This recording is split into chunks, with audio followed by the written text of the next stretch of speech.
Yes! Hello, my beautiful friends. What an amazing day it is. And welcome back. I hope your week was incredible. And you're joining us today, excited to celebrate the lovely day that it is. A Friday! We made it through another very busy week. We covered a lot here, but we're not done yet. We got a bunch of business to attend to today, including the reversal of Judge Beryl Howell. Womp womp. She's one of the worst judges in the history of America. And she just got told by the Supreme Court 6-3. We're going to go through it. You remember her. She was the same judge who was an Obama appointee, oversaw a bunch of other Trump investigations and more. So we'll go back through what her original order was. In this case, Wilcox versus Trump out of the District of Columbia. She issued this some time ago back in March. And now just got reversed, just got told by the Supreme Court. You can see this one right here, 6-3, very short majority opinion. And we'll look at what the dissent is so upset about before we take a look at another very nice Supreme Court decision that came out today, which is saying that the crew, CREW, citizens responsible for something, whatever, morons, from Norm Eisen's group, they lost. We covered this yesterday on the segment there where they were, Trump and the DOJ were submitting an emergency request for a stay out of the Supreme Court. And the Supreme Court just came back down with Judge Roberts today saying Trump wins that one. So we'll explain what happened there, all coming up. Then we'll talk about what's going down in Harvard, because this judge, another Obama judge seen here, who is handling the Harvard case, just reversed the Trump administration without even hearing from them. As soon as this got filed by the Harvard, I guess, entire legal team. And it's wild. Harvard, they got a bunch of people pouring in here. Look at all this stuff. It's like the entire Harvard Law School is coming in here. All these people, Scott, Serena, Shannon, Catherine, Joshua, Danielle, Ishan, Ian, Adriana, William, they're all coming in. So it's going to be just a bloodbath. And we're excited for that because Harvard is filled with garbage. Now, we'll take a look at what they submitted. We'll read through the judge's order, very short order. You can see Allison E. Burroughs, the Obama judge, reversing Trump. And of course, they'll appeal this and we'll have a fun battle here. Couple clips in reaction here. Kristi Noem talking about it. And President Trump was asked about this today in the Oval Office. So we'll get into that. We also have Kristi Noem. While they're battling over Harvard, Kristi Noem also secured a nice victory. And I'm not joking. She told the people she just obliterated to go ahead and suck it, punks. And so we'll understand what's going on with this case and why she's so excited about it, because it was a nice victory. We'll read through what they say is a voluntary dismissal, but they're really reacting to the motion to dismiss that was filed by Kristi Noem. So she came out, she delivered a strong argument, and they're like, crap, we're going to lose badly. And they're like, okay, we'll voluntarily dismiss everything, which is why she turned around and said, just eat it. We'll come back to that.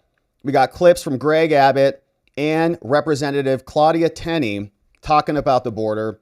And so it's going to just be a great stream. And we're glad that you're here and with us. And we want to welcome all of our new members. We had a great members only stream this morning. It was a ton of fun. We had some good segments today. We talked about that illegal alien who was using another person's name and was voting in 2024, wearing the I voted sticker as she was using her fraudulent ID at the bank. It was a fun segment. So that is coming up. We have great members only streams. Tomorrow, Membos will be live, I think 1 hour early. So for the Saturday members only stream, plan on being here 1 hour early, and we'll get into it on our Saturday members only streams. And thanks for becoming a member, supporting our work. Couldn't do any of this without you. So we appreciate you. All right. So let's get into business now on the day, because this is a good one. Another corrupt D.C. judge reversed, this time from the Supreme Court in a 6-3 decision along party lines. It's in the case of Gwen Wilcox versus Trump, and has gone up to the Supreme Court after it came out of this judge's courtroom. Beryl Howell, you remember her from the J6 cases, from the Trump investigations, impeachment. She was a part of breaching Trump's attorney-client privilege with his attorneys and Evan Corcoran and all of them. Monstrous judge. She was appointed by Obama back in 2010, oversaw a bunch of grand juries that pierced into Trump's affairs, and has been very pro-prosecution in the J6 cases. Well, what happened was, in this case, Wilcox versus Trump, you can see that they sued Trump and they said, Gwen Wilcox came out and said, "You can't fire me. Who do you think you are, the president of the United States?" Saying, "I'm in charge of an independent agency and Congress created us and they can do whatever we want." No, not how it works. So they sued after they got fired. We had a bunch of litigation back and forth. Trump took this up to the Supreme Court, but before he did that, here is the order from the terrible judge called Howell, which just got obliterated and reversed. What a loser. Here's what she wrote before she got reversed badly. Says here, the judge writing, yesterday evening on Friday, Trump and other people filed a motion to stay this court's judgment, right? Because she basically said, hire these people back. You can't do what you did, blah, blah, blah. Wilcox's motion for summary judgment, they want, the Trump DOJ is fighting her, and she's saying, okay, I just got all your paperwork. Now, this court declared, and Trump even conceded, that the president's termination of the plaintiff was unlawful, and therefore it's null and void. And I'm really doubting they conceded that, right? Now, in addition, this court ordered the Wilcox people who were just fired to remain on the board and said that you cannot, said this to Trump, you cannot in any way treat them as having been removed from office because you're like not the president. I am. I'm Beryl Howell. I run things here. From impeding in any way her ability to fulfill her duties on this board or from denying her or obstructing her authority, right? Trump wanted all of that stayed and stopped. And she says, okay, I'll think about it. Says, including you can't give her the necessary access to the facilities. She has to be able to carry out her duties and blah, blah, blah. Now, she, Wilcox, Gwen, who's a public servant, who is now opposing this motion for a stay from Trump. And for all these reasons, Judge Beryl, before she just got reversed here and got the proverbial Supreme Court legal backhand, she says we ask whether a stay is appropriate based on 4 factors. Writing, 1, whether they're going to win on the merits, whether there's going to be an irreparable injury, substantial injury, and wherever the public interest lies, right? The same injunction standards that we've talked about a lot. And basically the judges use this provision to shoehorn in policy changes. They say, oh yeah, there's going to be irreparable harm for Gwen. Well, we're allowed to fire Gwen. It's not our problem that she was a terrible steward of the government power and we don't want her in government anymore. Get out. It's not irreparable harm. Go get a job. But they use this to say, well, it's going to be damaging. And since they have sympathies with the person who's going to be damaged, then they can do whatever they want under the rules. And they have a justification and a literal framework to do it. She says, for all of the reasons explained, Trump has not made the showing that they're going to win. Ooh, yeah, I think they will because the Supreme Court just reversed you, Beryl. Trump has conceded that the president violated the law, right? So the Trump administration, these judges are nuts, has conceded that he violated the law when he removed her from a presidentially appointed Senate-confirmed position and a member of the NLRB, the National Labor Relations Board, without complying with the statutory procedural for-cause requirements for removal. And they set these boards up and they say, well, you can't remove anything because Congress said so. And Congress created these rules that are for-cause bases for actually removing somebody from that position. But what's interesting about this is, okay, is Congress in charge or is the executive branch in charge? Oh, it's a commingling of the two? Oh, it's an independent agency? So what branch of government does it reside under? Oh, it doesn't reside under any of them. Oh, so it's unconstitutional then, right? Otherwise, it has to reside under the executive branch because they execute the law under the Constitution, clearly. So the judge is just like writing stuff that she's just making up out of her tish. And their constitutional challenge is foreclosed by binding precedent, which is Humphrey's executor, which is going to be hilarious. We'll see what the Supreme Court says about that because this case is on the ropes. Remember that the other person, I think Hunter Biden's like law school friend or whatever, remember he was also a fuera out of here. He sued and lost. And he made the same claim under Humphrey's executor, but that didn't work out. So Beryl is now latching on to a bad case where there's precedent where the other people have lost. And that guy actually, I think, canceled his case before it set this bad precedent. He was smart enough. He's like, oh, crap. Okay, I'll just call it because he didn't want the Court of Appeals to come out and issue a ruling that would have been adverse to everybody else. So saying here, Trump's reliance on case law pertaining to offices led by single directors instead of multi-board members with staggered terms, thereby made accountable to the president through his exercise of appointment power, plus at the NLRB, his at-will removal power, is exemplary of how their argument is unsupported by existing doctrine, citing other cases. Dellinger, that's right, Scott Dellinger, right? So she does actually cite it. And Katsas was talking about it. Now, I think he dismissed his case, so it wasn't decided on the merits once it went up on appeal, and they issued a stay. Remember, he was like, I dismiss, because he knew it was going to come back badly. To be sure, Trump is intent on urging the Supreme Court to overrule Humphreys, and we'll see if they do that. But that aspiration is just that. And the essence of the rule of law is that this court may not anticipate changes to legal precedent. So even though it looks like it might be changing very soon, it hasn't yet. And so I'm going to follow the old rules. Saying Trump's failure to show that he's going to win, even though he just won, is arguably a fatal flaw for a stay. But Trump also fails to satisfy the other factors. Trump does not describe any harm that they're going to experience, right? So the fact that some other individual called Gwen that Trump does not want in his office is going to be there does not harm him at all. You can just take logic about this in your place of business. If your company wants somebody fired and they're not fired, is that good for you? You have to sit there and work with this person who's terrible? Plaintiff and the public, on the other hand, experience harm every day that she's not able to fulfill her statutory role, and the NLRB is thus unable to function, right? So since it's independent, Trump has no say over it, and she has to do this job. If she doesn't, we're all going to die. Finally, as Gwen notes, contrary to Trump's suggestion, the D.C. Circuit Court and their grant of an emergency stay, remember in the Dellinger case, that was the Scott Dellinger case, Hunter's BFF or whatever,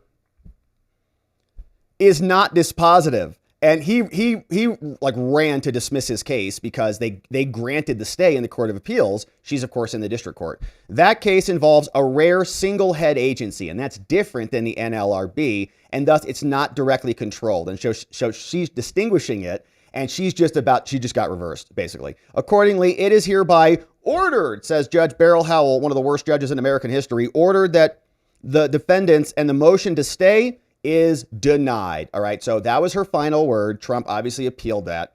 And the Supreme Court said, oh, sorry, Beryl, you're a moron. Here's why.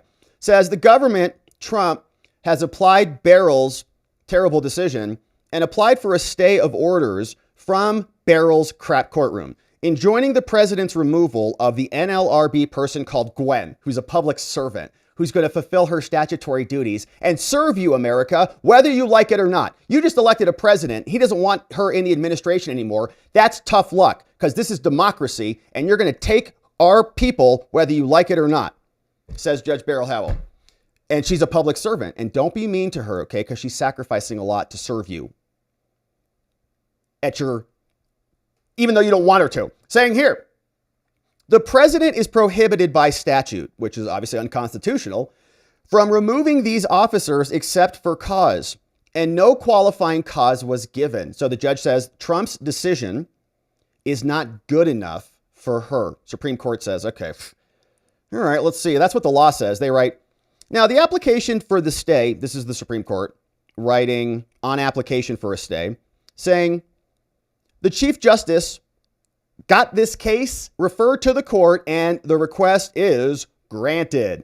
Because the Constitution vests the executive power in the president and not in independent agencies that can be set up by Congress. Look at Article 2, Section 1, Clause 1. He may remove without cause executive officials who exercise that power on his behalf, subject to narrow exceptions recognized by our precedent. Now, the stay reflects our judgment that the government is likely to show. Are you reading this, Beryl? Put your wine down for 2 seconds, sober up for 5 minutes, and listen.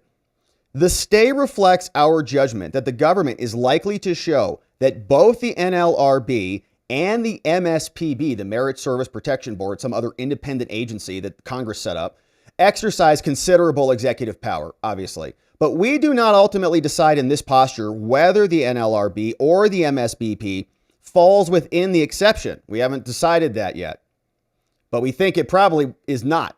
That question is better left for the resolution after full briefing and argument, so it's a punt. They'll kick it back down. Now, the stay here, meaning that Trump can fire this person, so you're gone, Gwen, pack your crap up and get out. The stay also reflects our judgment that the government faces greater risk of harm from an order allowing a removed officer to continue exercising that power than a wrongfully removed officer faces in being able to perform her duty. It's a bigger harm on the balancing test, if you put the little teeter-totter there, on Trump, way harmful to America to have some insurrectionist who should be fired, was fired, continuing to act as a mole and a cancerous tumor inside the administration. You got to go. Said sorry, enough. Now, the purpose of equitable relief is not to determine the rights of the parties, and so the litigation is going to move forward. But the stay is going to happen now, so she can be fired. Get out. A stay is appropriate, so Beryl Howell, you lose, to avoid the disruptive effect of the repeated removal and the reinstatement of officers during the pending of this litigation. Now, finally, the respondents, called Gwen and Kathy, two public servants who just are so upset with being fired that they're suing, contend that arguments in this case necessarily implicate the constitutionality of for-cause removal protections for the Federal Reserve and other members of the Federal Open Market Committee, which are unconstitutional as well. But they say we disagree. All right, so we haven't gone that far yet. They're like, well, if you're going to hatchet us, then you got to also hatchet the Federal Reserve. They say that's not true. The Federal Reserve is a uniquely structured, quasi-private entity that follows indistinct historical tradition of the first and second banks of the United States, unlike these other made-up entities. The March 4th order, which is like, oh gosh, they're going to analogize it to a national bank. The March 4th order of the U.S. District Court in D.C. are hereby, listen up, Beryl, hereby stayed pending the disposition of this appeal in the District Court of the Circuit Court in D.C. And we already know they're unlikely to find in their favor because they also, the D.C. Circuit, granted a stay in the Scott Bessinger case. Should cert be denied, this stay shall terminate automatically, and so the decision tree comes out. Otherwise, we're going to send this down on judgment of the court. So the court is saying, if we don't like what happens down below, we'll hear it. If we like what happens down below, we're not going to hear it, and it can stand. Signed off by the court, 6-3, as you can see. Pack your bags, Gwen and Kathy, and get out. No one wants you here. No going away party for you either. Now, the lunatic liberals on the court, Kagan, Sotomayor, and Jackson, they're all dissenting. Oh no. They say, we are dissenting. They write, for 90 years, Humphrey, they always do that, right? For 90 years. Okay, well, before that, what happened before those 90 years? Before the court made up Humphrey's executors out of their butts in 1935 and said that these independent agencies do have some basis, what about before that, 1935? How we go all the way back to the 1700s and ask about that. But they don't want to ask about that. They just want to say, well, for the last 90 years, we have been exploiting the courts for our own gain. And now that you're undoing this, we're going to throw a hissy fit. Same crap they did with Roe versus Wade and the others. They say this has stood as a precedent of this court. And it's not just any precedent. It undergirds a significant feature of American governance, bipartisan administration, and independence from presidential control, right? And they want this. They don't want the three branches of government because there's checks and balances and there's only so much they can do. If you create these independent bodies and you give them unlimited power with very limited oversight, then the grift can just explode, right? You make your money in the madness, in the gray area. The grift is in the gray area. All these independent bodies that can do whatever they want. We've seen it happen and how it's been so terrible for our country. Now, the current president believes that Humphreys should be overruled or confined. It should. And he has chosen to act on that belief. And they say to take the law into his own hands. What? You guys just ruled 6-3. The court just validated everything he said, weirdos. Not since the 1950s or even before has a president without a legitimate reason. He's got great reasons. Tried to remove an officer from a classic independent agency, a multi-member bipartisan commission, blah, blah, blah. So it's their argument is just, this is new. And we've been doing it unconstitutionally for a long time. And so you should allow us to continue to do that. But the president is now discharged, they say, without cause. And what, I mean, he must have some reason in his brain, but he doesn't have to give you like the just cause. Even if the cause is, I don't want that person in here. I want this other person to manage this position. It's his executive branch. Today, the court effectively blesses those deeds. She writes, I would not. Our decision remains good law. Maybe not for long, right? They're probably getting ready to overrule it. And it forecloses both the presidential firings and the court's decisions. And our emergency docket, hilarious. While fit for some things, like illegal aliens, like emergency docket is perfect for illegal aliens, like, and gangbangers, terrorists. Like 14 hours, or how long did it take them to rule on that one? Emergency docket is not okay if you're the Trump administration and you have your power being usurped from you by people like Kathy and Gwen. We shouldn't be doing this. This is a short fuse. Hilarious. And they're also quoting Amy Coney Barrett. Wild. Amy is digging herself in a hole, okay? Both people are quoting her on both sides. They're like, Amy, you said don't use that emergency docket. Why'd you just do that and scold that judge out of Texas? Amy. So under that decision, this case is easy. The court found the president has no legal right to relief. Beryl Howell's amazing and blah, blah, blah. We don't need to read the rest of it, but you can see, except they say for the Federal Reserve, the majority says the Federal Reserve might have an analog to the National Bank, but these other agencies don't. And they are very upset about it. So respectfully, I dissent. And so who wrote this one? It was Kagan. Kagan led that one. All right. So 6-3, they lose. Judge Beryl Howell absolutely crushed. She wrote her order saying that they're going to win and that the Supreme Court was not going to find in Trump's favor. That didn't happen. 6-3, Beryl Howell, one of the worst judges in America, reversed and told. Now, the Supreme Court also delivered another nice victory. Remember this case, DOGE versus CRIIIIIDAY, Citizen for Responsibility and Ethics in Washington, a Noem Eisen group filled with lawfare Democratic hacks. They were suing and trying to get discovery into DOGE. Remember, they wanted all their case files, all their records, and more. Yesterday on the show, we did a segment on this, reading through the emergency application to the Supreme Court for a stay on this, because the judge in this case in D.C. ordered that discovery to happen. We said, whoa, that's not going to be good, because that's peering into the executive branch, into an advisory agency, and they're not allowed to do that. So they lost. Very short order, as you can see, from John Roberts stopping Noem Eisen for now, saying, all right, Trump and John Sauer just submitted this yesterday, and it is ordered that the April 15th and May 20th orders ordering this discovery are hereby stayed pending further order of the court. So another blow to Noem Eisen. You can see more details from Reuters saying they lose. The court put on hold Christopher Cooper's orders for DOGE to respond to a watchdog group, CRIIIIIDAY, Democrat hack group, not watchdog group, CRIIIIIDAY, seeking an array of records. They filed for FOIA. The Supreme Court said no.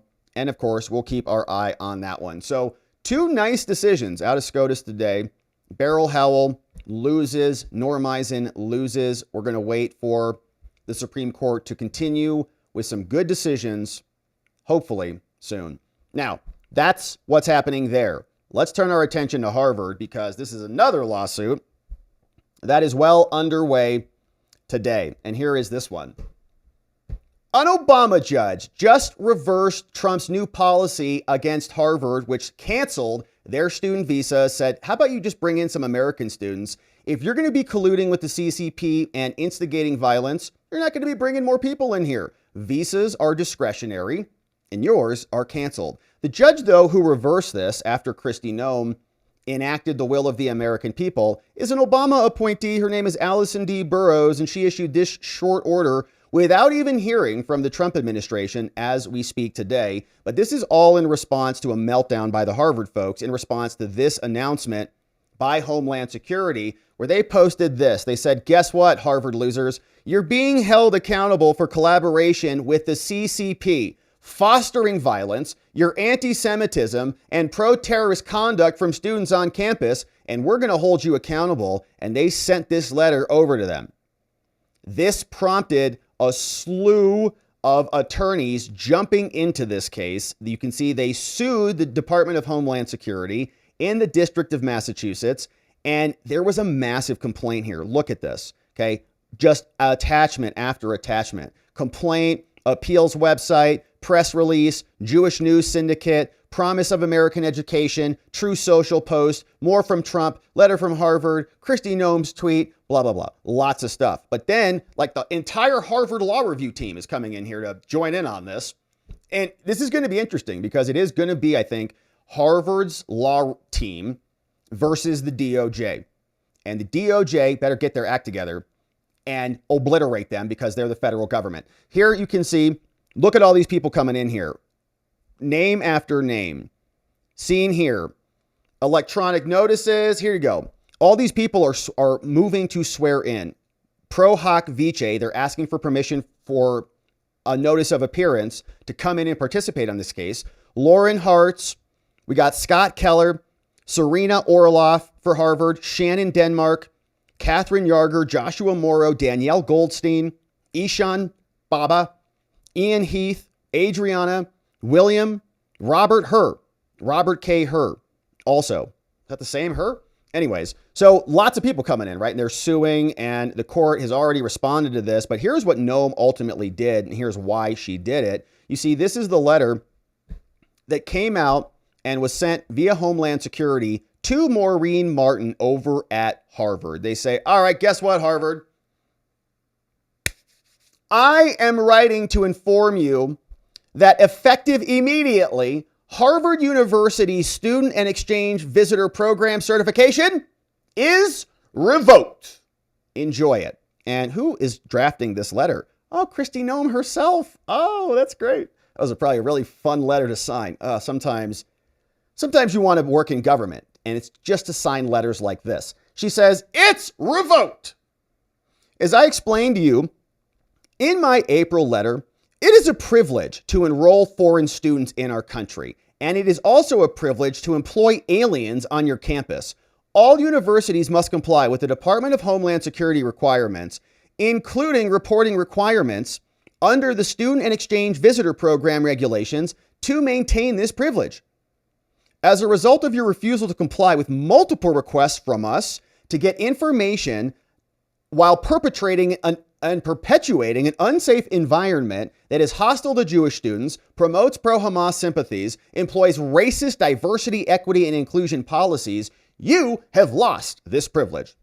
Now, the revocation of your Student and Exchange Visitor Program certification means that Harvard is prohibited from having any aliens on F or J non-immigrant status for 25 and 26 the school year. This decertification also means that existing aliens who are F or J must transfer to another university if they're going to maintain their non-immigrant status. So you're transferring, classes are over. This action should not surprise you, Harvard, and it is the unfortunate result of your failure to comply with simple reporting requirements. All we needed to know was a bit of info. On April 16th, I requested records pertaining to non-immigrant students enrolled at Harvard, including information regarding misconduct and other offenses that would render foreign students inadmissible or removable. On April 30th, Harvard's counsel provided information that he represented as responsive to my request, but guess what? It was not. As a courtesy that Harvard was not legally entitled to, the acting DHS general counsel, the lawyers, responded on my behalf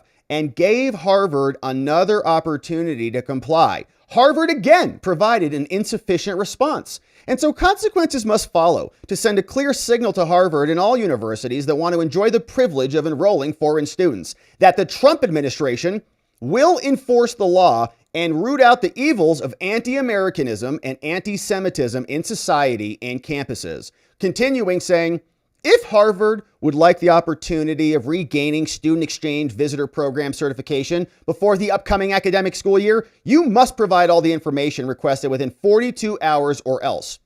Please be advised that providing materially false, fictitious, or fraudulent information may subject you to criminal prosecution, and other sanctions and criminal penalties may apply. Noem says, I expect full and complete responses to the following requests. Any and all records, whether you have them officially or not, in possession of Harvard about audio or video footage of illegal activity on or off campus by non-immigrant students enrolled in Harvard. All records and video of dangerous or violent activity for anybody enrolled in Harvard, non-immigrant students. Any and all records or threats to the personnel on campus, anything about deprivation, all disciplinary records for all the students, and any and all video footage in possession of Harvard, give it to us from the last 5 years. Sincerely, your friend Kristi Noem. sent into Harvard. Obviously, they were not happy about that. And here was more from the letter. They also found from the Homeland Security website saying this means Harvard can no longer enroll any new foreign students, and existing students must transfer or they lose their legal status. They did a study. They came back. They say this action comes after Homeland also terminated $2.7 million in grants, saying a joint government task force found the following. Harvard has failed to confront pervasive race discrimination and anti-Semitic harassment. Jewish students on campus subject to pervasive insults, no meaningful response. A protester was charged in his role for the assault of a Jewish student and was chosen to be the class marshal for commencement. Oh, that's wild. So this student, they're like, wow, who should we make the class marshal? How about the kid who beats up the Jew? It's wild. So he got charged, criminally charged. Charged, I guess. I don't know if he was criminally charged, but charged in the campus. Wow, they cite that there. Harvard's own internal study on anti-Semitism said 60% of Jewish students experienced discrimination. One Jewish speaker saying, another said the Jewish story was not tasteful. Pro-Hamas is there as well. Also, crimes in Harvard have increased by 55%. There's race-conscious hiring policies. Harvard got $151 million from foreign government since January 2020. Wild. Making up 13% of the total amount of money they got. 1.1 million, 151 million of that from foreign governments. Harvard also hosted and trained members of the Xinjiang Production and Construction Corps, which is the XPCC, which is a CCP paramilitary group complicit in the Uyghur genocide, even after its designation that they were on a list. Harvard researchers also collaborated with China-based academics on projects funded by an Iranian government agent, partnered with Chinese universities to advance military optics and aerospace technologies, all spent with DOD funds. Harvard also partnered with individuals linked to China's defense industrial base, including with robotics and other research applications. And so, as you can see, good reasons for them to revoke their visas. And, they should just educate students who are Americans and American citizens. They can free up a bunch of class seats for people from our country since this is America. So the judge who is going to reverse this immediately is this judge, Allison Dale Burroughs, appointed by Barack Obama. She was also the same judge who stopped Trump's initial travel ban. Remember that? Her notable for her order putting a hold on Trump's travel ban back in 2017. So she's been around the block for a couple Trump terms. But here is what came in to her court. So the Harvard folks and the entire, sounds like Harvard Law Review and the entire law school jumped all in here and they're suing. And so they sent this in. It's a big 59-pager. We'll just hit the intro and the highlights here. You'll get the gist of it. But all this is going into Allison's court. And you saw the rest of the filing. The rest of the submission is massive. Okay. All of this is here. And the judge, as soon as all of that came in, what you're going to notice is there's a memo here that they submitted. We got notice of appearance of Harvard, lots of Harvard people. And we don't see anything from the government. And what happened here is boom. Look at this. May 23rd. She issues the order granting everything they just asked for. Granting everything. Yep. You win. All granted. Nothing, no response from the government at all. TRO, you win. All right, wild. So Trump, maybe, does she want to hear from him at all? Or is the case closed? Is there any due process for the administration or not? Here is what they wrote. Again, this is the same thing the lefties do. We've been doing this forever, so we should keep doing it. That's not an argument, okay? You were doing something wrong. You were doing something illegal. You're not entitled to this benefit. So for more than 70 years, no one cares, Harvard, cry harder. Harvard has been certified by the federal government, not anymore, to enroll international students, and it has long been designated as an exchange visitor program. And Harvard, over time, has developed programs and degrees tailored to their international students, invested millions to bring in the most talented students and integrate them into the Harvard community. Yeah. Yesterday, the government abruptly revoked Harvard's certification to host these students without process or cause. There was plenty of process. You guys didn't respond to Kristi Noem. She just explained that to you. If you would have gotten back to her, maybe you could have avoided all this. But this is causing devastating effect for Harvard. Oh, and more than 7,000 Harvard students who are here on visas. I'm sure they'll have find a nice new place to go. The government's revocation of Harvard's certification was not the product of ordinary processes, saying this is basically a violation of our due process, which the judge doesn't care about, and the government doesn't get any due process here. They say on its face, the revocation is part of the government's broader effort to retaliate against Harvard for its refusal to surrender its, quote, academic independence. Well, you can be actually, we're making you more independent. Don't you see? You're a lot more independent now. We're not certifying you and doing this crap anymore. You're not getting money. You're not getting all the benefits. We're not certifying your stupid programs anymore. Go be independent. Stop asking for government handouts. Go be independent all day. In response to the government's disagreement about its viewpoints, the government issued a series of demands to Harvard, and we don't want to give them to them. When Harvard declined, they unleashed the full power of the federal government. That's damn right. Freezing billions of federal grants, proposing to eliminate their tax-exempt status, opening multiple federal investigations, and most relevant here, threatening to terminate Harvard's participation in the visa programs. Just brutal. And we have so much disdain for Harvard here because the Harvard people, they are the expert class. They are the oligarch class. They are the ones who, you get into Harvard and like you're done. You meet all your friends, you all work together, you all do business together, and you all pretend like you're part of this elite superstructure. You are part of it, but you pretend like you're not. And then you look down your noses at the rest of us, tell us we're so stupid because you went to Harvard and that your policy positions are going to be great for the world. Like Anthony Blinken and these guys go to Harvard. They come out, wreck the world. All foreign policy destroyed because Jake Sullivan went to Oxford and the Secretary of State went to Harvard. These guys are morons. And I think there was a great quote that we like to reference a lot here from Buckley, William Buckley. He said, we'd be better off if we were governed by the first 400 people out of the phone book than we would from the first 400 staff members out of Harvard, because they think they're smart, but they're just not. They're experts in little domains that don't really matter, and they've got no interface with the actual real world, and so their policies fail. They're horrible. They've wrecked most of the planet. They're in a lot of these judgeships. There are a lot of Congress people and senators, and they're dumber than a box of rocks. They've never swung a hammer or built anything in their lives, just been gifted all of this elite status, and we're sick of it. Saying yesterday the government made good on that threat. Good. It did so via a letter that makes plain that DHS is not even pretending to follow its own regulations. Yes, they are. They followed their process. DHS all but announced that the revocation is blatantly in retaliation. They didn't, okay, all but announced. So they didn't announce it? Great. Revoking Harvard's certification is unlawful. It is a pillar of our system that the government cannot invoke legal sanctions or other means of coercion to police private speech. You're not entitled to these things. They're not sanctioning you. They're removing a benefit.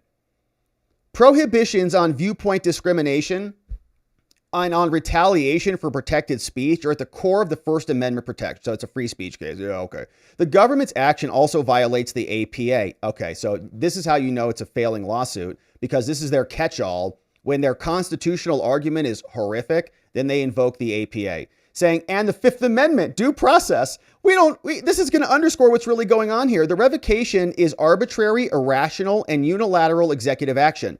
The government bypassed its own framework, recognizing that the students, right, this is going to be, I think, a big thing that they're going to fight on. The students, like, we don't want to harm the students. They're relying on the promise from the government. Well, that's just, talk to your administration. Your administration failed you. At the same time, DHS ran roughshod over procedural due process protections, not to mention its own regulations. And so they say we need emergency relief, effective immediately. Harvard may no longer sponsor or even host these people. The thousands of international students who were scheduled to arrive on campus this upcoming summer and fall will no longer be allowed to enter the country. Oh, no. Homeland has informed Harvard that the thousands of international students currently on campus, many just days from getting their degrees, worthless now, must transfer immediately to another institution to remain in the U.S. Countless academic programs, laboratories, clinics, and courses that these students support will be thrown into disarray. Should have worked with Kristi Noem. Like, why are you trying to fight the government? If you need all this stuff, all these privileges from the government, why are you fighting the government? Classmates, teammates, and roommates will be separated. Oh, well. All told, the revocation upends Harvard's decades of works. This is like music to my ears. Extensive investments to cultivate their programs that have been wrecking our country. And they seed a lot of the worst, right? Like, it's all brain children of Harvard. A Harvard grad goes like, from Harvard, so listen to me. And then everybody listens to them. And then we got climate change lunacy, trans lunacy. We've got economic lunacy, all sorts of lunacy coming out of Harvard. It's like the root cause of a lot of our problems. So we're happy about this. Opportunities, personnel, reputation that attract the most talented international students. You want to help America, you can educate our students. Except, Harvard's so terrible. Harvard's like a joke now. You even want to go there? It's kind of like a bad name to it, filled with plagiarists and liars. The effects on Harvard students will be devastating. Without international students, Harvard is not Harvard, which is a strange thing to say. Is it an international organization or is this an American institution? So they're very upset about this. This court should immediately grant this motion, stop them from revoking Harvard student and exchange visitor program because it's going to be terrible for us. The process for the school, we went through a process. We'll fast forward through the rest of this. But the school must petition for recertification every 2 years to make sure we're in compliance with these things. There are regulations governing the withdrawal of these programs. There's a notice process. Homeland has to give us some details. And there's other regulations about these things too. Like, you can't just revoke these things. The effect of the order of revocation is big, even where a school has already issued the forms saying it's going to undo a bunch of things. Congress created the programs in 1952. Harvard has been continuously certified to host these people for more than 70 years. Today, Harvard hosts more than 5,000 students hailing from 143 countries. They sponsor over 2,000 recent graduates who are in this program. These students are also enrolled across Harvard's 13 schools and make up over 1/4 of Harvard's total student population. So they admit like 25% of the people there are like foreign. Thousands of Harvard's American students have also studied abroad, and so we exchange people all over the place. Harvard has spent a lot of money to infiltrate us with foreigners. Harvard has maintained an unbroken record of certification. 14 presidential administrations. We have gotten reapproved over and over. And Homeland has granted each of these petitions, including during Trump's first term, but not anymore. You're not entitled to this forever. What are you thinking? On February 3rd, the administration formed a task force to combat anti-Semitism, went in there. Then on March 31st, Harvard got a letter saying, you guys are in big trouble. Then the government sent Harvard long list of demands. Said, you got to meet these demands if you want our federal money. The April 3rd letter demanded broad reforms, including governance reforms, and they wanted a bunch of things.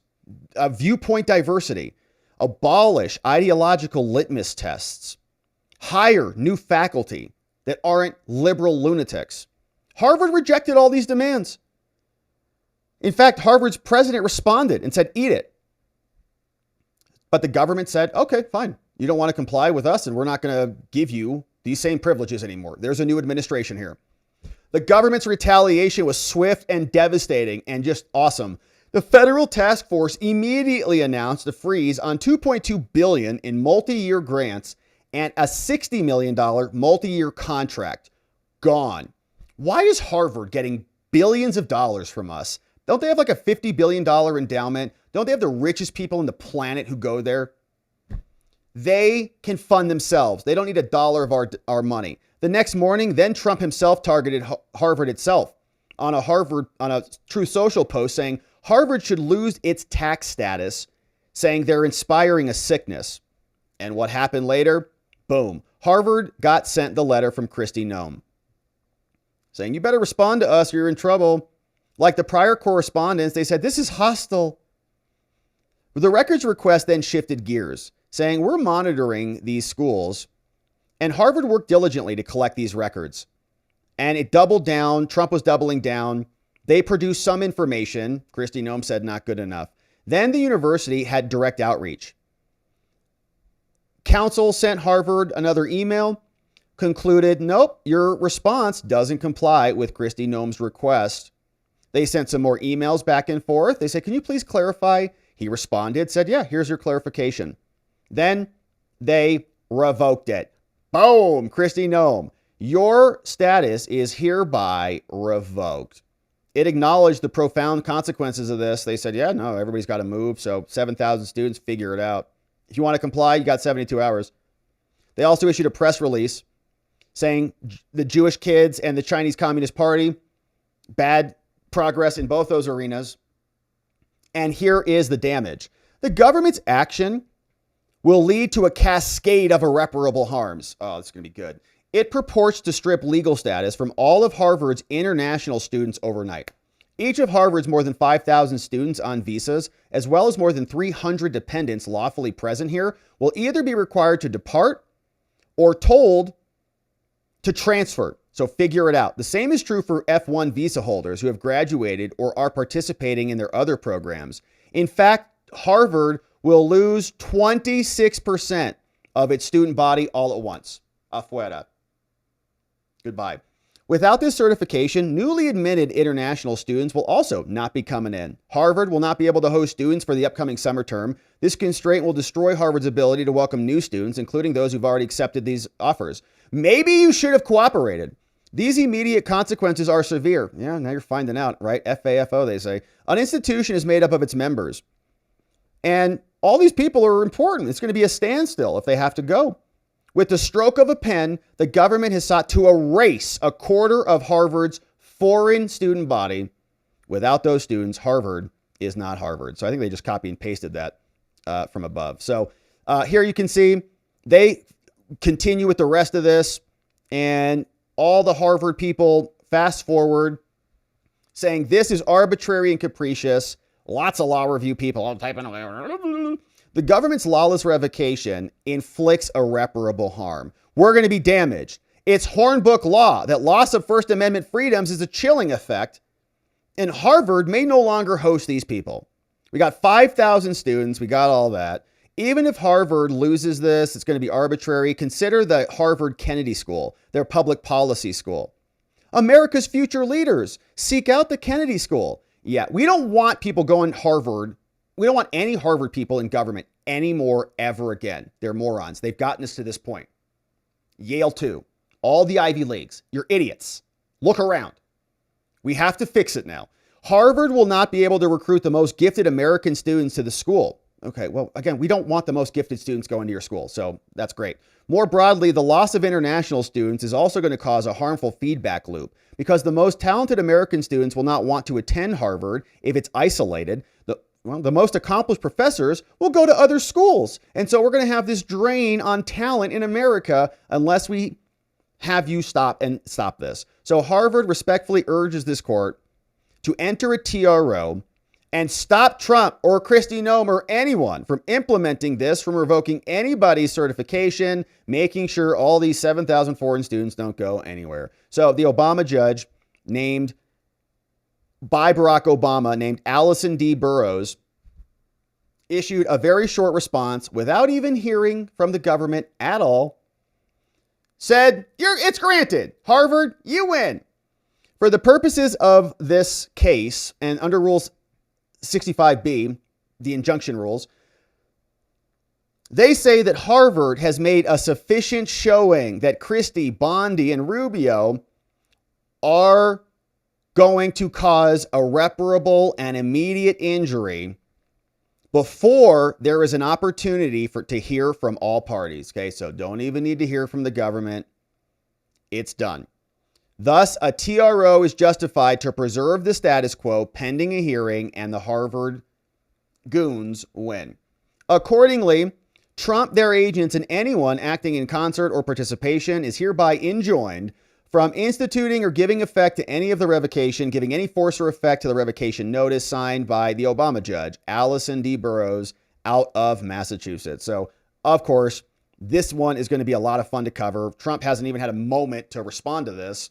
They will. We'll have hearings. We'll probably have some appeals on it, and it's going to be a lot of fun to cover. But here was what Kristi Noem said about it when she was asked on Fox what she thinks about the developments with Harvard. So as you mentioned, 18% of Harvard's freshman class this year are foreign. They're foreigners here on student visas.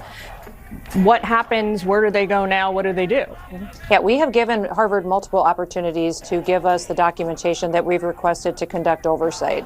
We've asked them for the backgrounds on students that attend their university, their criminal activity on campus, off of campus, any video or audio footage they have of this violent activity, and they have just simply not complied. This is something that they need to do in order to comply with this program as it was established. And so, unfortunately, all of their foreign students will face the consequences of Harvard's lack of protecting the individuals that go there. So 27% of their students are foreign students, and they will have to find some other university to go to, and hopefully they find one that cares about them and provides a safe environment. That's nice. Yeah, Harvard obviously doesn't. They could have just cooperated and complied with Homeland, but they didn't. And now they're going to go crying about how horrific and consequential and damaging this is. You played with fire, you got burned. Now your students have to go. At least not yet, right? The judge stayed it for now, but we'll see where it goes ultimately from here. Trump was also asked about the Harvard battle in the Oval Office. Here's what the president said. Okay, let's go. Are you considering stopping other universities besides Harvard from accepting foreign Well, we're students? taking a look at a lot of things. And as you know, billions of dollars has been paid to Harvard. How ridiculous is that? Billions. And they have $52 billion as an endowment. They have $52 billion. And this country is paying billions and billions of dollars and then gives student loans, and they have to pay back the loans. So Harvard's going to have to change its ways. And so are some others. Billions to one of the most prestigious and richest schools in the country. It's a grift, just like everything else was a grift. USAID, all of the Democrat NGOs, even the religious NGOs, all of them, right, in on it. And now Harvard is losing their access to the government teat. They can cry all day long about it. I hope the Trump administration is prepared for a battle, because looks like the entire Harvard faculty is coming onto this case. We'll be here continuing to cover it. Thanks for subscribing and joining as we do. All right. One final update on the day, and then it's time to hear from you. Kristi Noem says, suck it. She's responding to this notice of voluntary dismissal in the case where she was being sued by these people, Maiker Alejandro Espinoza Escalona. And this is, of course, is a deportation battle, and it's a nice celebration of victory from Kristi Noem, because you don't often hear that in litigation. You often feel it, you want to say it, but you don't. And to hear the Department of Homeland Security Secretary rub their faces in it is quite enjoyable. Now, what is going on in this case? Let's go into the background here, because what she's responding to, you'll notice it here, it says notice of voluntary dismissal. And it's kind of weird. You're like, wait a minute.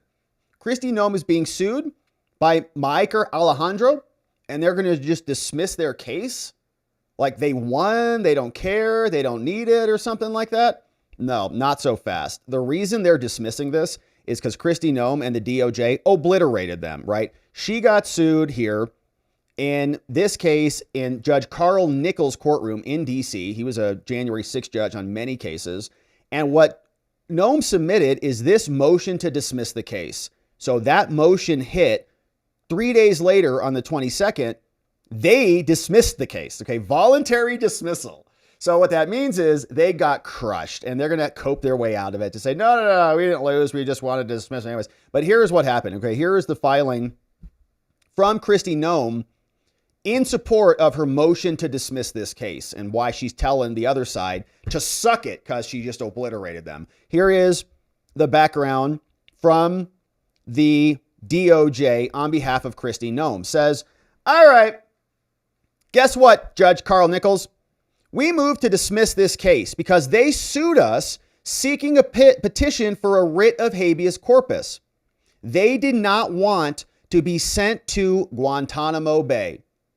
Now, plaintiffs, the Alejandro and the illegals, They claim that their detention in Guantanamo would be inconsistent with Homeland's detention authority under the INA, and that it would result in plaintiffs being subject to unconstitutional conditions of confinement, right? So it's a big Guantanamo case.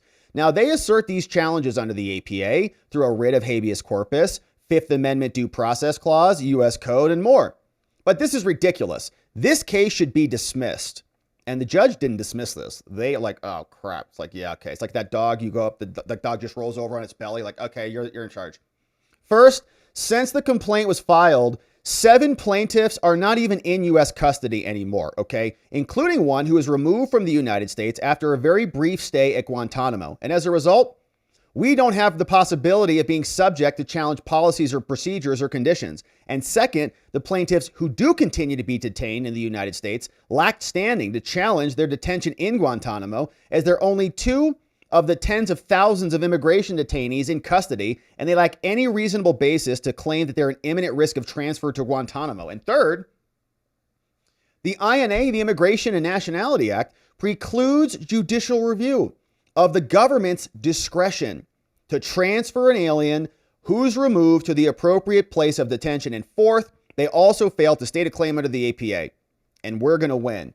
At most, their claim sounds in habeas, but to the extent that any of these things survive, they should be dismissed, they should be severed into individual cases and transferred to their respective jurisdictions of confinement. But even if the court were to consider these claims, the secretary has total authority to detain these people and strong rationales for the decisions. None of this is arbitrary and capricious, and they have failed to show any due process violations. They have hypothetical claims of fear, blah, blah, blah. None of it is acceptable. This court should dismiss this case in its entirety. For the background, they tell us, of course, the executive branch has a lot of power under U.S. Code, 6 months periods where some things happen. But in this case, here's what happened.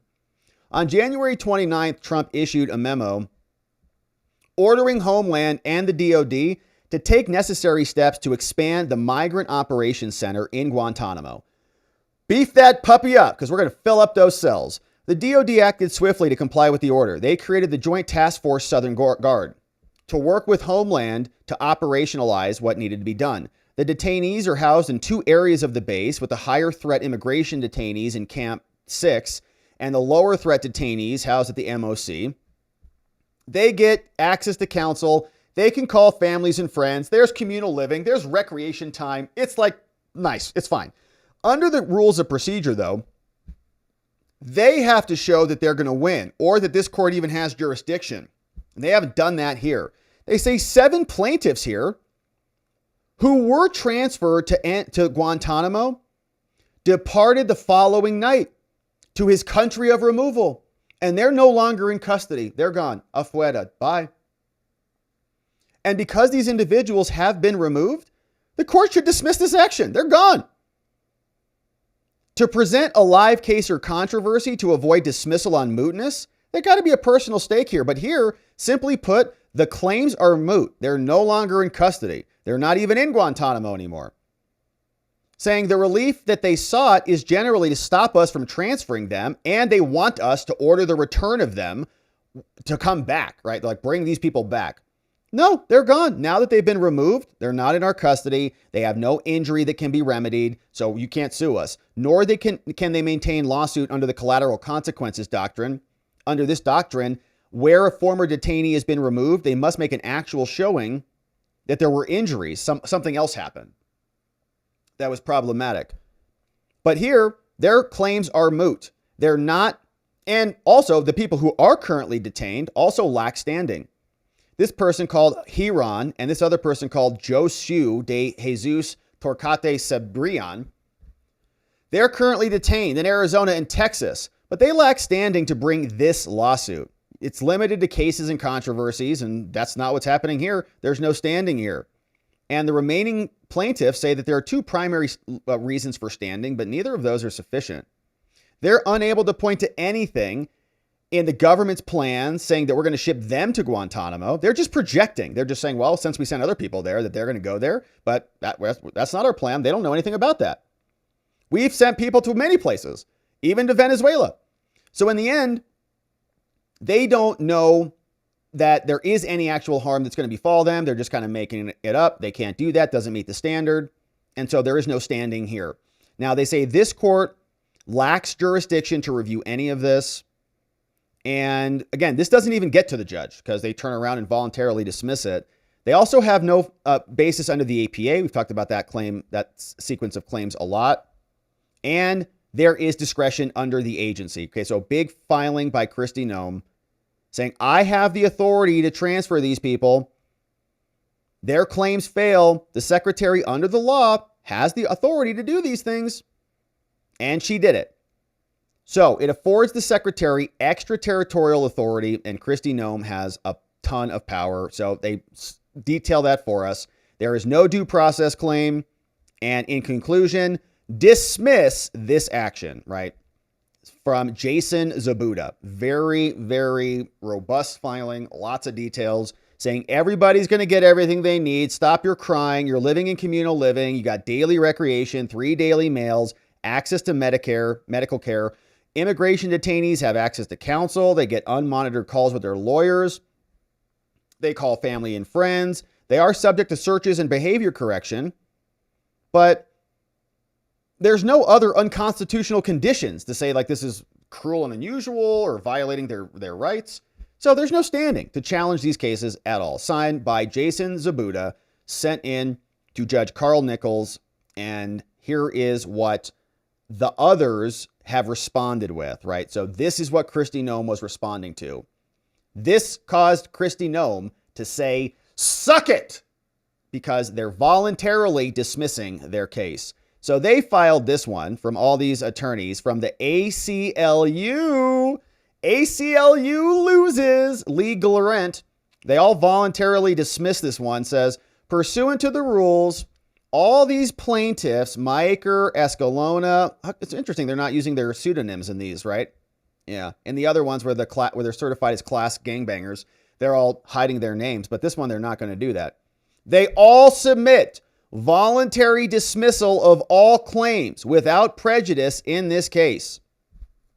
Here's why. Since the filing defendants, Trump and Noem, have removed these people, Espinoza, Wilhelm, Castillo, Polito, Estever, Muhammad, Rayhan, from the U.S. So their claims are now moot. The other plaintiffs, Barrios, Laguna, Torcada, and Malik, no longer wish to continue litigating this case. That's interesting. So the ACLU was representing class members or representing some people as part of a group who don't want to be a part of the group. Interesting. So why are other judges then certifying classes in various jurisdictions when many of those people may not want to challenge that? They're in federal detention. You can imagine if you're in federal detention, if you're being held, you're just like, let me out. Laguna, Torcada, Serbian, and Malik, like they're sitting in custody. If you fight this, you're going to sit in custody. If you don't fight it, you're going to be deported. You go back home. You want to sit in jail? Or do you want to go back to Venezuela and be released and figure it out? Obviously, it's going to be the latter. So this is why the ACLU is trying to do things this way, right? Certify a class, make it much broader so that people who are not in custody are also included in the claims. But here, they don't want to continue to litigate this. Let them, they're gone. Now, they say Trump has not filed an answer or a motion for summary judgment. Therefore, we hereby voluntarily dismiss this action without prejudice. Man, that's a loss for them. They must be so sad about this because these illegals are obviously not going to be back in America. So Kristi Noem celebrating, suck it, ACLU, you lose. Voluntarily dismissal, and it's voluntary. It's like, well, almost hints that they're knowing that they're going to lose. They'd rather not lose on the merits. They'll just voluntarily dismiss it so that they can take these claims and not have a bad finding on the record, right? Is what they're doing. Very sneaky. Lee Glorent and the rest of them, terrible lawyers from the ACLU, and they lost that one. Now, somebody who is in Texas is, of course, the governor, Greg Abbott, joined on Fox to talk about how secure the border is now that Trump has been in charge over these last months.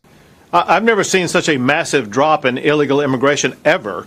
I think President Trump had the best line when he said that to secure the border, to change the system, we didn't need new laws. We just needed a new president. Right. And once he got elected president, it led to a sudden halt in people crossing the border illegally. The downturn has been so dramatic. We're just seeing a trickle of people a day. You're showing those films. Those films are under the Biden administration.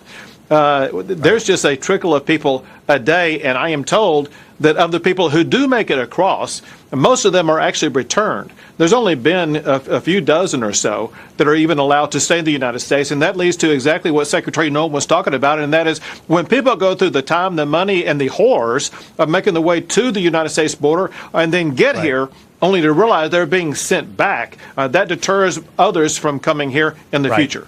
All right, I've never seen such a massive drop. It has been massive, and it's interesting because guys like Senator Langford said we needed more laws to get that done. But the border is now secure, and hopefully it continues to go that way. Here's Representative Tenney saying the big, beautiful bill will help solve that. And we have invested in border security. We had 4 years of an open border and dangerous criminals coming into our country, gang members, as we know. And that money, we need the money and the security to make our border secure again. And, we have Tom Homan, who, by the way, hails from my district. He's actually from New York 24, who's done an amazing job really trying to create law and order, to protect our sovereignty, our borders, and create and protect American businesses. I mean, you can't function. I'm a small business owner from upstate New York. If you don't have law and order in your society and you don't have the freedom to do that job with the influence of gangs and illegals and also the economic pressure that it puts on states. And we need secure borders. We elected somebody to bring in secure borders, and we're getting them. And judges all across our country, ACLU gangbang lawyers, Democratic operatives, billions of dollars that had been flowing into their entities to create this problem are now all reacting like the hydrogen peroxide on a wound. There's this antibody reaction from the left now that their corruption is being rooted out. And we're happy to see Kristi Noem celebrating a nice victory because the ACLU can suck it. All right, so what a beautiful stream, my friends. Thank you for joining us today. If you're just getting here, quick recap on what we talked about. We went through this decision that reversed Judge Beryl Howell from the Supreme Court of the United States. She came out, said, oh no, they're going to win, Trump's going to lose, and bring back Kathy and Gwen. Make sure you can't fire her wine pals or wino, board game parties or whatever they do. And now the Supreme Court reversed her. One of the worst judges in America just got told 6-3. Gwen, Kathy, you're fired. Get out. We also saw that Norm Eisen lost. So 2 nice rulings from the Supreme Court today. We got DOGE being protected against Norm Eisen and his crew organization trying to go in and steal their records. Covered that. Then we talked about Harvard because Kristi Noem sent them a very nice letter. Harvard and basically the entire faculty filed a lawsuit to sue them, saying, we're losing everything. We're going to lose all of our students and money. And no one cares. So the judge came out. The judge is an Obama judge. They sued today. The judge issued an order today, said it's such an emergency that she didn't even need to hear from Trump. But of course, we'll hear from Trump soon enough. So we heard from them. Kristi Noem was out. President Trump commented on this. We also said Kristi Noem is very happy in spite of the Harvard stay. She's also got an ACLU victory. Suck it to the ACLU. Happy to see that. And read through her final filing before they turned around and voluntarily dismissed this case. And it is a nice victory indeed. But now, my friends, it's an amazing Friday. I hope your week was incredible. And now it's time to hear from you. Thank you for being here. Thanks for supporting our work. Thank you for sending in these great super chats and donos. Welcome to our newest of membos. Membos, grab the stream from this morning. We had a great members only stream this morning. We had, I think, 4 good segments this morning. It was a ton of fun. And we'll be back tomorrow on the Saturday stream as well. Can't wait to see you there. All right. Hey, what's going on? What's going on? We got a puppy edition. Friday Watching the Watchers Puppy Edition.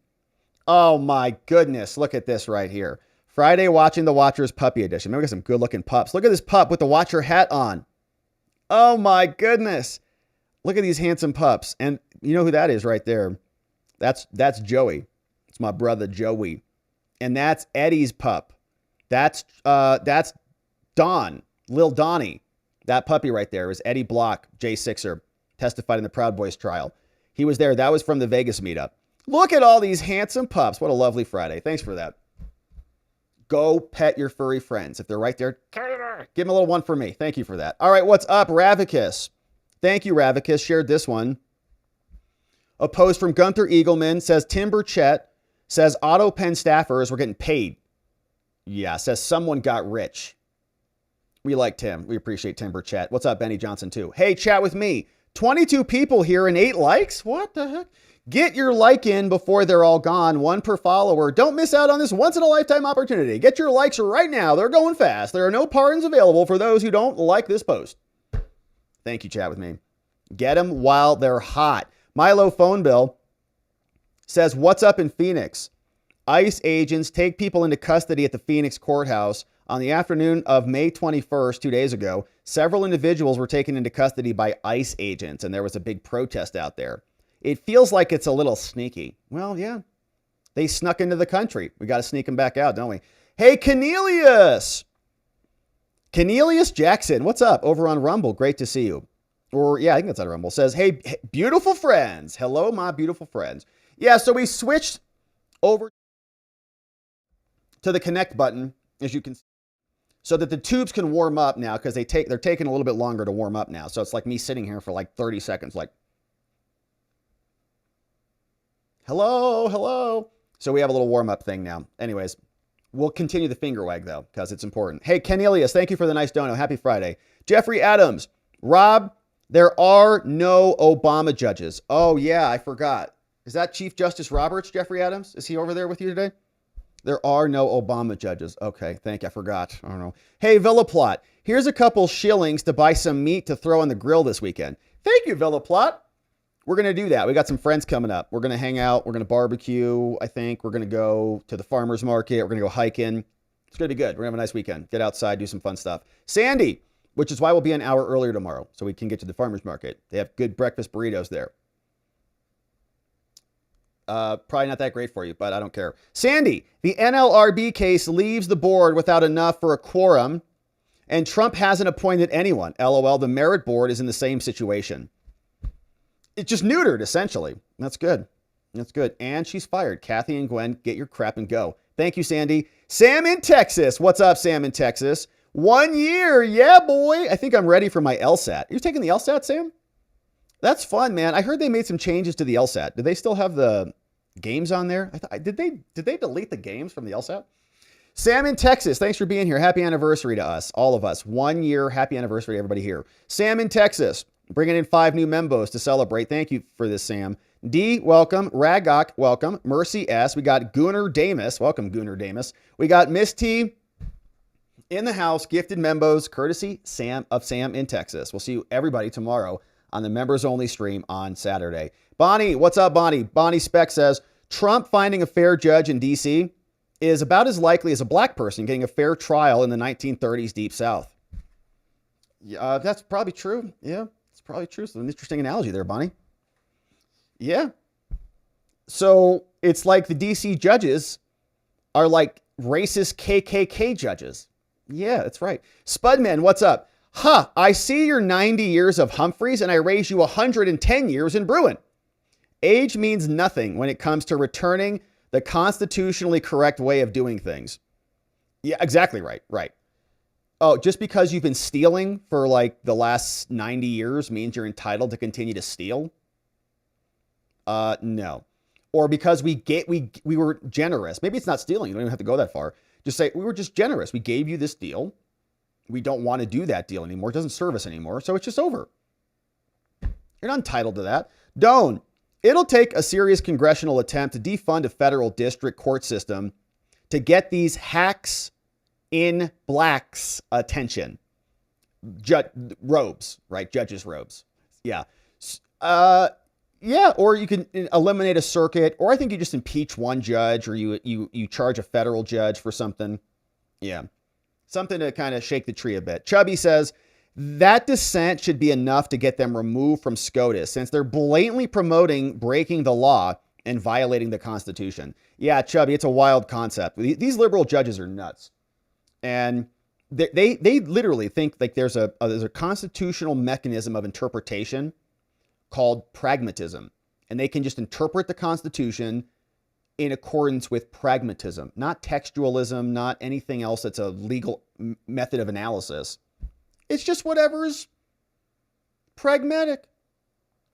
Off-label. Hey, Rob's getting a little more spicy. Since we go live after you, it would be a lot to come talk on a weekday. How about a weekend members only sometime? From Off-Label Podcast. Yeah, maybe Off-Label. We just got to figure out a time to make it work. Says U.S. ranks #1 in online profanity and the DOJ is considering prosecuting Jill Biden for abuse. I'm proud of you, America. From Off-Label Podcast right next door on the tubes. Doan says clipping Harvard's Ivy League woke DEI anti-Semitism initiatives might immensely improve our intelligence community on an exponential level. Just saying.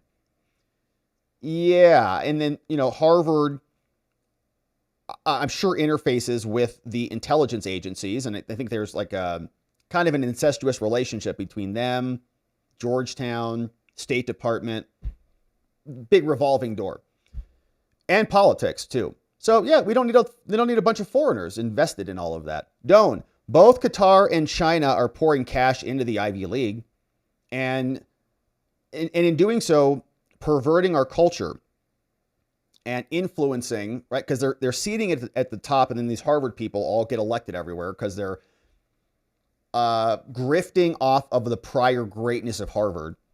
And people still from a prior generation go, oh, you went to Harvard. Well, you must be smart. Not realizing they're not.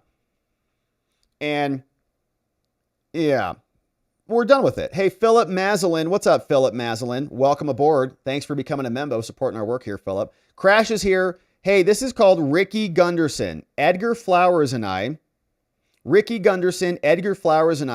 at the Marine Corps boot camp May 7th, 1968. Look at these two handsome young men. Ricky was wounded 2/18/69 and died on the 19th. Rest in peace, Ricky. Thank you for your service to our country. Ricky Gunderson. Edgar was also wounded 3/27/69, succumbed to his wound 5 days later. Neither Ricky nor Edgar got to see their children or grandchildren. Semper Fi, Marines. I will not forget you. Enjoy the holiday, Rob and watchers, but please don't lose sight of why we remember. So, Crash, thank you for this, my man. First of all, thank you for serving our country. Thank you for paying honor to your friends and fellow Marines and Americans who died in the line of duty for our country. Shout out to Ricky Gunderson. Shout out to Edgar Flowers and all the great men and women of the armed services who protect our country, love our country, fight for our country, die for our country. And thank you to their family and friends who support them and honor their memories into the far beyond. Thank you, Crash. Great comment and great post. What the heck is this guy? Jason on Blast is here, bringing in 10 new membos. Thank you, Jason on Blast. Amazing. Got DIY coming in. What's up? Buddha So Gouda is joining. Kevin Kessler. What's up, MAGA Tamara? P Powerful is here. Tobin Hokett. Marty Smith Fansu. Dr. Dab is here. Z and J's mama. Welcome. Ellen Brunetto also joining in. And it's great to see you. Courtesy of Jason on Blast. Amazing. What's up, Doan? Harvard will be the toughest case to argue and win yet. I know it's got a lot of institutional power behind it. A lot of the judges went to Harvard. Like, how many people on the Supreme Court went to Harvard? A handful of them, right? It's like Harvard or Yale. I think Amy Coney Barrett was the one off because she went to Notre Dame. What a loser. Thank you, Doan, for that one. This one came in. This one is from Philip, who's making a donation and bringing in 5 membos. But he's very suspicious about it, too. What's up, Philip M? Thank you, Philip. Scooter, Warcry. What's up, Brendan? Aaron Wallace and Kristi gifted membos courtesy of Philip. Thank you, Philip, for the membos. Hey, Gloria B. What's up, Gloria B? Thank you for bringing in Debbie Measy. Welcome.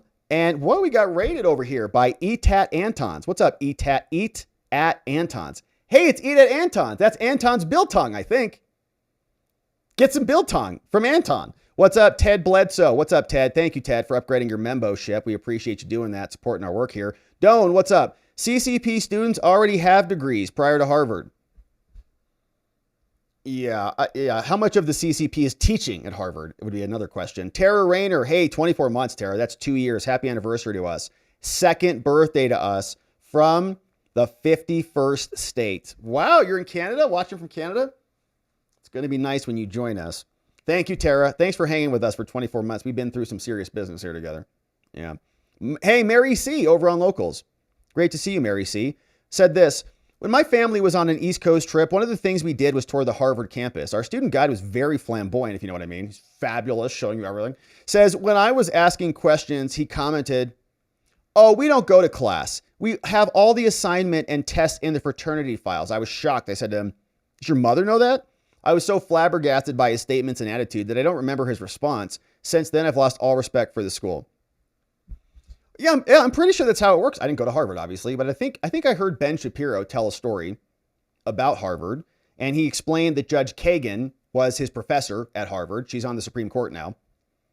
And like she came in, there's a clip of him saying this. She came in, she's like, okay, you're in. It's over. You don't have to fight with anybody anymore. Like you're just in Harvard. So like you made it. And he thought that was weird. He commented on it or something like that. I'm like, yeah, that sounds about right. Once you're in, you're in. Right? That's like why guys like Zuckerberg can drop out. Gates can drop out because they've already made their acquaintances. Now they're going to go make their millions with all their business bros. It's an oligarchy. It's a upper class. The rest of us are not allowed to be a part of. And then they pull the ladder up for the rest of us. And they say that they're all like they're generous and working in our interests as they're ripping us off throughout our lives. Horrible. Western Bodie. Thank you, Western Bodie, for being here 6 months. Amazing to have you here. 2/3 of the way to a baby. Says, joining the live late. Happy to be here. Thank you, Western Body. We're happy to have you here. Sheila Pooh says, Harvard has earned themselves a horrible reputation, so they deserve everything they get. No taxpayer money to them. If they want to be wokesters and do DEI and be racist against white people and Asians or whatever, they're free to do that. But they don't need $50 billion, or, $2 billion from us or any amount of money, period. Mock Schnell, more speed. 20 membos, Mock Schnell. We appreciate you sending these ones in. I'm You is here. Flowers in Her Hair is here. MT Hawks fan. What's up, ENG, Cammy? Cyrus is here. Michael Bruno, Bob Dole. We got Catherine Malo, Jackson Ward, James Johnson, Steffi Biddle, Tom D, Graham M, Mo, last name Lester, Teresa A, Pete Harland, Miscellaneous is here. Otto Hoax, Tijuana Border Jumper, Kristi Noem, hello. Kimberly Gabaldon. Sorry to report our new membos to ICE, but if you're a Tijuana border jumper, unless you're going into jumping over the border in Tijuana, we have to report you.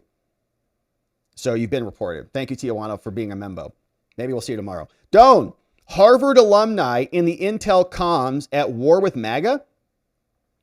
Yeah, I think that like this is how this is going to shape up. This is going to be a proxy battle. Harvard is going to be like the deep state, old guard lawyers versus the new Trump administration. They're going to rally around this. This is like a pillar of the institution, almost like USAID, but but different. Rocky Water. Hey, Rob, I presume it varies by state, but don't all lawyers need to take an oath and you have a duty of candor to the court? Yeah, and you have ethical rules, right? So there's actually like ER rules, like ER 1.7 says you have a duty of, like you have a whole code of conduct. What is your understanding of meaning of candor to the court? Appreciate you, brother. So candor to the court means basically honesty. Like if something comes to you, you don't hide it. You don't try to manipulate it. You're just honest about it. Like you come forward, you're forthcoming about stuff that you should be forthcoming about. That doesn't mean you have to like give your secrets or something, but like if a witness comes and talks to you out of turn, you're like, Your Honor, I was going to the bathroom. A witness came and talked to me. You go to the court, Your Honor, this witness talked to me. I'm just telling you, nothing happened. A judge investigates it. Like you had candor with the court. You were being open and honest with them. You're not hiding anything. You're not supposed to be like adversarial with the court. You can be adversarial to the other side, but with the court, you should be honest and open. And you shouldn't be trying to like game the court. And if you're dishonest, if the judge says, where were you at? Like, why didn't you come to court that day? Your Honor, I was at a doctor's appointment. He says, oh, you were? Okay, let me see your doctor's note. You're like, actually, I wasn't. I slept in. Okay, you just lied to the court. You just violated your duty of candor to the court. You're supposed to be honest with them. So it's along those lines. Thank you, Rocky Water, for that. Kelly C. Hey, Kelly, happy Friday to you. I appreciate you. I appreciate you back, Kelly. Thanks for hanging with us for 11 months. One more, we'll have a full anniversary together. Grateful to have you. Element 47, amazing to have you, Element. Welcome aboard. We will see you in the after party. YouTube friends, stick around for that. Law Park, thank you, Law Park. 7 months as a membo. 2 more, we got a full baby, Law Park. Thank you, Rob. You make our lives better. You make my life better, Law Park. I really enjoy this time together. I feel like I'm learning a lot. We're being a part of history. We're communicating these ideas. I think we're crafting history in a way. It's a real honor. It's a treat. It's a privilege. And I'm grateful for our time. Thank you, Law Park, for helping us do it. The Town Crier. The judges think there are as many laws as there are lawyers and judges. Yeah, and they can just read it however they want on any given day. Like she spilled her coffee, so she's mad, and so therefore Trump doesn't get to be the president today. Beryl Howell has, 15 bottles of wine, writes her 100-page screed, and the Constitution conforms to her. Thank you, the Town Crier. Savdi, what's up, Savdi? Oh, man. Rest in peace to Santiago, who joined our family. Oh, not rest in peace. I thought you said he passed. My bad. No, he's great. He looks great, happy and healthy. Here's Santiago, who just joined our family this past Saturday. Rescued from a miserable situation, is now enjoying life in the woods. What a handsome boy. Glad he's alive and with you. I misread that. Fred. Hey, Fred Pedamonte on YouTube says, Rob, we use tubes anymore. We don't use tubes anymore. We just use them in guitar amps. Like, are there still tubes in guitar amps? I used to have a guitar amp. I used to play a little guitar myself. A couple chords there. A little G, A minor, F, C, Hey, Deborah Myers, what's up? 20 months as a membo. Time does fly, Deborah. That's a long time. Coming up on 2 years. Thanks, Rob. Thank you, Deborah. Thanks for being here for 20 months, supporting us all this time. Really great to have you. And there's going to be many more. Diane K. Lacey says the UCLA lawyer in the voluntary withdrawal is Gallant, the voicemail dude. Yeah, the ACLU lawyer. Yeah. Yeah, he was the same guy who called in Texas, screamed at that judge on the voicemail. The judge called him out on that. And then that judge got scolded by the Supreme Court. Yeah. What's up, Neuro D? Daramuth's new independent Rumble Squared viewer survey has been released. Check it out. Should only take 8 to 10 minutes to finish. And so Neuro D, thank you for that. Daramuth on Rumble. So if you're interested in being active in the Rumble development, fill out that survey. John says, how many SCOTUS judges went to Harvard? Yeah, a lot of them, right? 4. Yeah, so John Roberts, Harvard, Elena Kagan, who I think taught Ben Shapiro, Neil Gorsuch, and Ketanji. Ketanji went to Harvard. Wow, all of them. So yeah, recusal, right? So 4 of them got to recuse from that case since they all went there. I think Amy Coney Barrett went to Notre Dame, and then like the others went to like Yale or something. So it's like, there's not a lot of representation out there on the Supreme Court. It's just one big incestuous, grift, and they all work together, and they're all nice to each other. They play their little, we're opposing each other like little rabbits fighting each other. But they're not actually fighting each other. It's all just a big grift, and we're all victims of it. All right, so my friends, thank you for sending those in. Very nice and generous of you. Thank you for supporting our work. Briskets in the house. Smoked pork ribs. Man, that sounds good. Going to be a delicious weekend, I think. All right, let's say hello to some friends on X. Then we'll call it a day. We'll stick around. We'll have an after party, and we'll hang out for our membos for a bit. Nancy L. says, is the judge granting Harvard's stay a Harvard alum? That's a great question. I didn't even check that. Did she go to Harvard? No, she went to University of Pennsylvania. All right. Middlesboro. That's a great question. I should have checked that. But yeah, but the Supreme Court will. 4 of them, apparently, all went to Harvard. And that's my point. It's like Harvard. They're part of like the governing structure. Nancy L., good to see you. Colin Fryette says, these lefty activist judges are not good. Hey, Johnny, Fred Pedamonte says, Johnny, Please wake up and get out of my guitar case. Yeah, I don't think he's going anywhere, Fred. So you might just have to get another guitar case. James Pepper, hey, the show intro, sometimes you have music and it's muted. I can barely hear it. Thanks for the countdown, as it gives us enough time to get rid of the ads, to exit the ads. Oh, okay, that's another feature. Didn't realize that. That's good. All right, cool. So we'll continue to do that. We have an outro song that we're going to play here today, which I'm pretty happy about. And I'll like to see what you think about it coming up in just a second. But we are going to leave it there on the day, my friends. It has been a beautiful week. Thank you so much for being here. Thanks for subscribing. Thanks for inviting a friend or family member to come over and join us when we go live. We're going to pause for the weekend. Members, we will be back tomorrow on Saturday, 1 hour early at 8 a.m. my time, 11 Eastern time. We'll see what the day has in store for us. But otherwise, my friends, it has been a beautiful week. Thank you so much for hanging with us. Thank you to our amazing mods and meme smiths. K-Bean, Carrie B, John, Donut.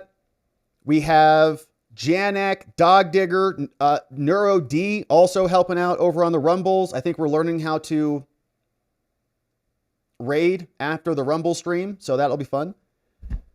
We got Elliot, Geegum Geegum, and Just Rhonda, our purveyor of fine emojis. My friends, thank you for helping to bring this show together. Thanks for being a part of it. Thanks for joining us as we're going through this together. We'll pause there for the evening. It's going to be a beautiful weekend. So I hope that you are celebrating. I hope that you're doing something to honor and remember the people who we cherish and honor.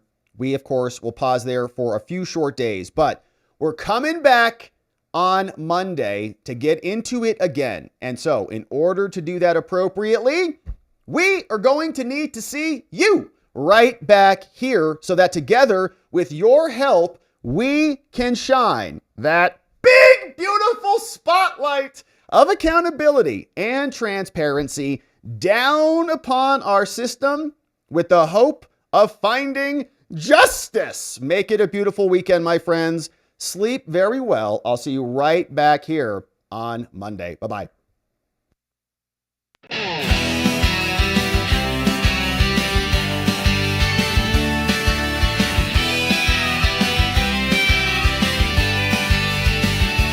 Thanks for watching, my beautiful friends. Now it's that time where the stream must end. You brought the heat with every chat and line. Together we expose corruption.